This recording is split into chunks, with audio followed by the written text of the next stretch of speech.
Florida may seem like paradise, but is Estero right for everyone? If you're thinking about relocating here, there are 10 serious downsides you need to be ready for. I'm not sugarcoating anything with this video because there are too many people moving here blindly and ending up with buyer's remorse. Is Estero right for you? Let's find out. I talk with people every week who are thinking about moving to Estero, but want to make sure it's the right fit. If that's you, I'd love to be your resource. You can call me directly at 239-380-4665 or check the video description for more ways of getting in touch with me. Let's make sure your move to Florida is the right one for you. Okay, so some things that people don't consider before moving to Florida, and it seems weird, but like the summer heat and the year-round humidity that we have down here. Now, it's not necessarily specific to Estero, but Estero is more in the tropical climate area of Southwest Florida. So we are one of 3 locations that have tropical weather year-round. And so you are dealing with high temperatures and high humidity year round. And if that is something that you're just not used to, or you don't think you're going to get used to it, or you know for a fact it's not what you want, maybe Estero is not the right town for you. All right, another one that people don't really consider, and it's a little crazy to me, is because we hear about it in the news all the time, but it's only during the season, is hurricane season. Hurricane and flood insurance and all the things that go along with those weather storms during that time of year. People don't always consider that before moving into this location, especially being right off the coastline. There are certain areas that require flood insurance, and some of them aren't even being able to be insured. So making sure that you're getting guided by the right realtor and the right professional to the right locations is crucial when you're looking in this area. So that is another one that I think people just highly don't look into before they decide to move to Southwest Florida. Piggybacking off of the hurricanes is the raising of the insurance rates down here, not only on homeowners insurance, but on flood insurance, as well as car insurance. This has been an ongoing problem for several years down here, and they do not have it under wraps yet. So, but with comparison to other things in the United States, there are other, cost savings with regards to moving to Florida because we don't have a income tax. We don't have to worry about that. If you're coming from a state that does have income tax, you're going to save a little bit of money in that direction. I think that Florida, with the last couple of years, have been coming up to, par with all those higher, bigger, metropolis areas such as the Northeast and New England and that area. So it's not really so much of a sticker shock for people that are moving down here, but don't expect to have an increased ridiculous amount of cost savings when moving to Florida. Another thing people don't seem to get used to is the fact that there is a lot of congestion down here, specifically during the snowbird season. So they'll be going through the regular year and it's perfectly fine. Traffic's no problem. But then they hit that snowbird season, which starts somewhere in the late October, early November time frame. And then you got an influx of people down here. It doesn't just affect the roads. It affects shopping. It affects going out to eat and dining in restaurants. It affects everything. They do not size the area up for the overpopulation of season. They size it based off of the actual population throughout the year average. So take that into consideration, is that you're going to have slower times. You might have longer wait times. You might not even be able to get into the restaurant you want to get into unless you book well in advance. So yeah, take that into consideration because this is a destination area for people that are coming down during the winter. Another thing that some people don't seem to understand when they move to Estero specifically is that it's a very heavily planned community location where there's a lot of gated communities with a ton of amenities, but with that comes your HOA.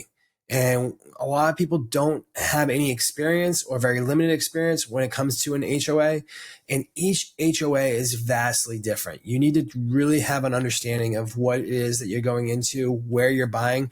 I have so many times people come into town to look for houses, and they're not looking specifically for the house. They're looking for the community that fits them the best, and then we back them into the house that is best for them and best fit and has all the things that they want. So unless you have somebody helping you guide you in that direction, you're going to be very disappointed with that buyer's remorse when you get the house you want, but then the community is a dud. Or maybe you're coming here full time and the community is really a seasonal community and nobody's there half the year.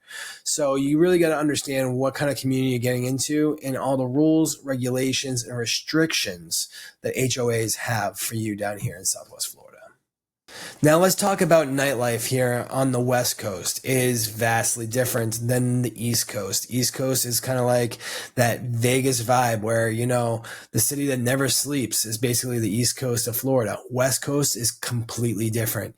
Get ready for a slower pace lifestyle here on the West Coast.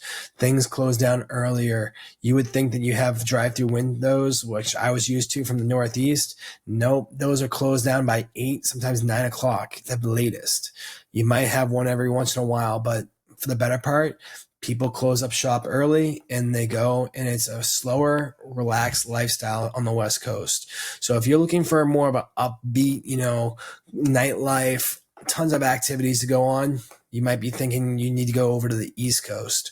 But if you're looking for a little bit more of that laid back, relaxed, not so pressure lifestyle, West Coast is for you. Another one that we were talking about a little bit earlier is the cost of living. And cost of living in Estero is a little bit higher than most of the other towns around that area. We have Bonita Springs, Naples, Fort Myers, Marco Island's a little bit further away, but then you also have Cape Coral, which is a little bit further away. But all those surrounding areas are a lot cheaper with regards to certain aspects of your everyday cost of living.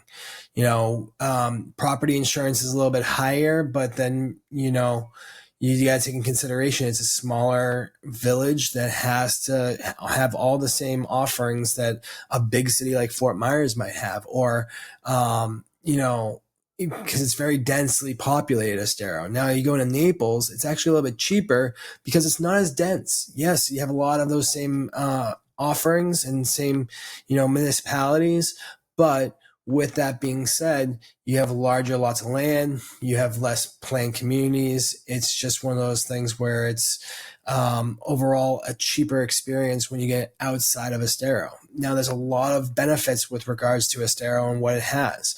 It's close far enough inland that you're not really dealing with flood insurance, unlike those other towns.